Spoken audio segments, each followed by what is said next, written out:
She accused him of abuse. Then a hidden camera caught her threatening to fake it. The courtroom froze. But what happened next will shock you. First, let's go back to the beginning.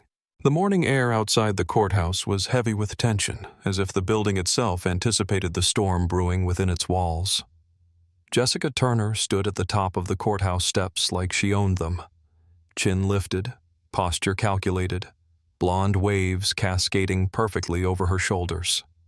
She wore a navy blue suit with just enough softness to suggest vulnerability, paired with heels sharp enough to draw blood. Microphones and cameras jostled for her attention, and she gave it to them, smiling solemnly, pausing just long enough to allow a flashbulb to catch her eyes glistening.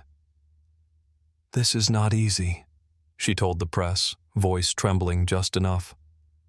"But I won't be silenced. This is about every woman who's ever been emotionally broken behind closed doors."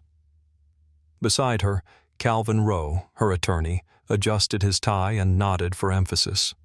His eyes flicked toward Marcus Turner with undisguised contempt. "You're looking at a textbook abuser," he declared. "The charm, the calm demeanor, it's all part of the mask." Marcus, standing a full step behind them and separated by a wall of subtle but pointed distance, remained still. He wore a charcoal gray suit, clean but without flair, the kind of suit you wear when you're not trying to impress, just survive. His eyes stayed low, not in shame, but in discipline. His hands, tucked into his pockets, were rigid, his breathing steady. Not a muscle in his face moved when Calvin spoke. Not even when Jessica gave one last tragic glance for the cameras before ascending the stairs with grace rehearsed in a mirror. The air changed slightly when Deirdre Cole arrived. Dressed simply, her black suit was utilitarian, not decorative. She didn't speak to the press. She didn't glance at the crowd. She walked directly to Marcus, gave him a slight nod, and whispered something only he could hear. He gave her the smallest nod in return. Inside the courthouse, anticipation radiated like heat off pavement. Reporters, advocates, curious locals, they packed the benches and leaned forward with breathless anticipation. Jessica sat at the plaintiff's table, composed and perfectly tragic. Marcus sat at the defense table, flanked by Deirdre, his expression unreadable. When the judge entered and the court rose, a strange silence settled. No one expected an easy trial, but fewer still expected it would become the stage for something far uglier and far more revealing than anyone outside those walls could yet imagine. The courtroom lights, harsh and clinical, cast Jessica Turner in an angelic glow as she took the stand. Her posture was faultless, back straight, hands folded demurely in her lap. When she spoke, her voice trembled at just the right moments. She described Marcus with the careful language of therapy. Gaslighting, emotional coercion, narcissistic patterns. Each phrase was delivered with surgical precision, as if she were diagnosing a patient instead of testifying against her husband. Her eyes filled as she spoke of isolation, of being silently erased in her own home, and when the tears threatened to fall, she reached for a monogrammed silk handkerchief and dabbed them gently, always gently. The jury leaned in. One woman even mirrored Jessica's frown unconsciously, swept into the rhythm of victimhood laid out before them like a tragic novel. Calvin Rowe stood behind the plaintiff's table with arms crossed, eyes scanning the faces in the jury box, satisfied by what he saw. A story this polished had weight. But across the room, Deirdre Cole sat like stone, unmoved. She didn't take notes. She didn't object. She watched Jessica as a surgeon watches a patient denying pain while the scans scream otherwise. And when Jessica's performance tapered off, when her voice faltered into silence like a fading violin string, Deirdre rose. "No questions," she said simply, then turned to the judge. But I do have evidence. There was no flourish, no raised voice, just a flash drive, handed quietly to the bailiff. The screen flickered on. The first video played without introduction. A hallway view, grainy, black and white, but unmistakable. Jessica's figure, back to the camera, standing in front of Marcus. I swear to God, I'll make them believe you're dangerous. You're nothing without me, nothing. Her voice was low and controlled, like a threat whispered behind a closed door. Do you really think anyone's going to believe a black man over a white woman? A sharp gasp sliced through the courtroom, then another clip. Jessica in the kitchen pacing like a predator. She hurled a glass at the wall. Shards exploded. Don't walk away from me, she screamed. Keep walking and I swear I'll hit myself and call the cops. Let's see who they believe. Jessica, on the stand, paled. Her mouth opened slightly, but no sound came. Her lawyer stood slowly. Your Honor, we request a recess. The judge didn't answer. He just nodded to the bailiff. A third clip played. By the time the final video ended, the room had transformed. No one looked at Jessica, not with sympathy, not even with judgment.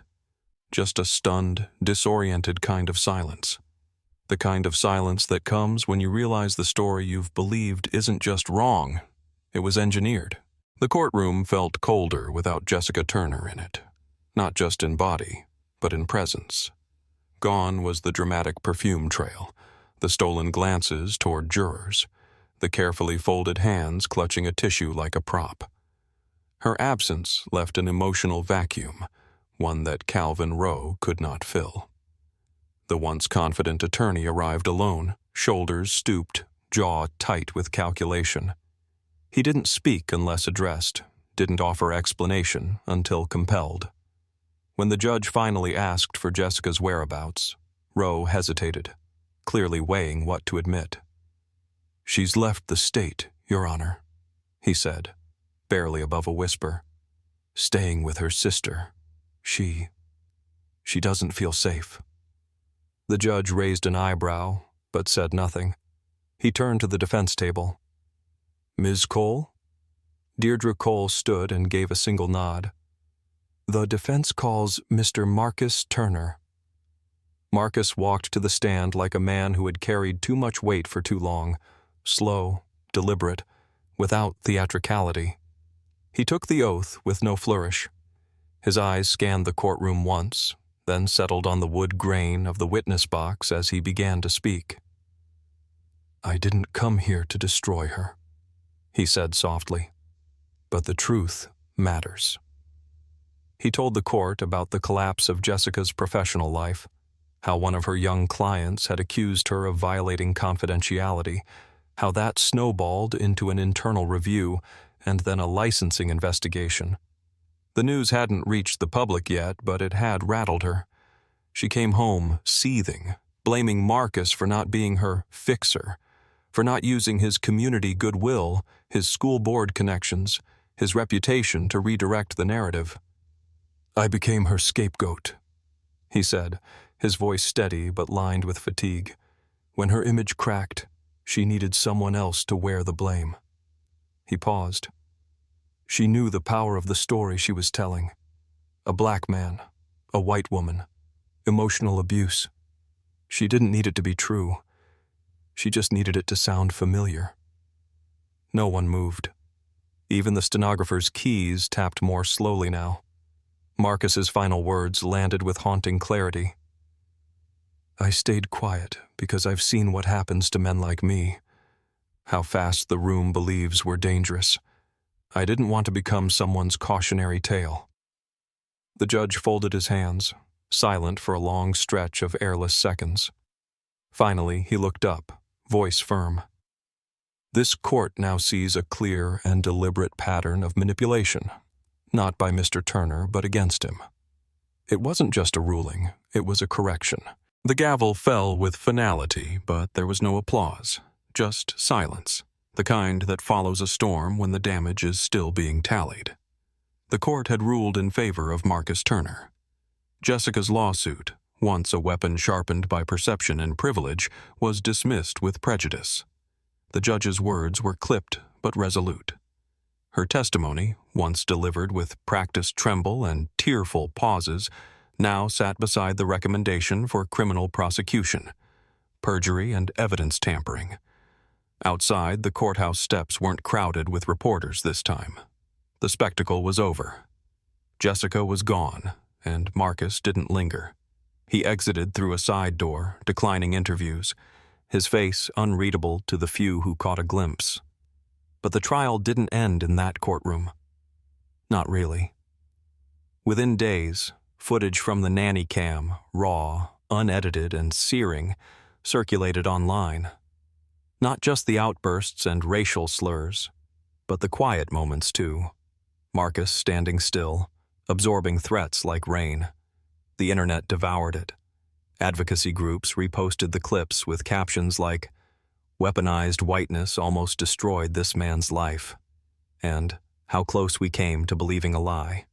Comment sections flooded with apologies and outrage. News anchors who had first framed the case as a tragic tale of emotional abuse scrambled to issue corrections. The court of public opinion, once swayed by the aesthetic of victimhood, reversed its verdict. Jessica's fall was swift and public. Her license to practice therapy was revoked pending formal disciplinary action. More damaging, though, was the implosion of her public image. The clients who once praised her intuition now deleted their reviews. Her professional website vanished. Her name became a symbol, not of survival, but of exploitation, of a dangerous kind of performance that fed on racial bias. Marcus didn't post a statement. He didn't grant interviews. Instead, the following Monday, he returned to room 214 at Winston High School. He stood at the front of the classroom, still wearing the quiet strength that had carried him through it all. His students, some of whom had watched the trial unfold online, waited in silence, unsure how to welcome him back. He didn't address the trial. He didn't need to. He simply wrote a quote on the board. "People generally see what they look for and hear what they listen for." Harper Lee. He turned, met their eyes. "Let's talk about truth," he said. The students clapped, not out of obligation, but from the unmistakable sense that something just, finally, had happened. And for the first time in a year, Marcus smiled, not as a man vindicated, but as one finally heard.